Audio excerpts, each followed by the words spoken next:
দিনে এরকম বেগুন পোড়া খেতে কিন্তু ভীষণ ভালো লাগে।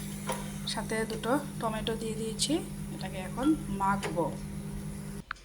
গতকালের ভাত ছিল, এইটাতে একটু গরম করলাম ওভেনে। ভালো ভাতটা থাকলে ওভেনে গরম করতে সুবিধে হয়।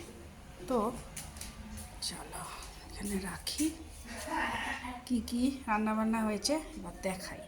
এখানে আছে ছোলা দিয়ে, ছোলা সেদ্ধ করে দিয়েছি। এটা হলো লাই পাতার শাক একটুখানি।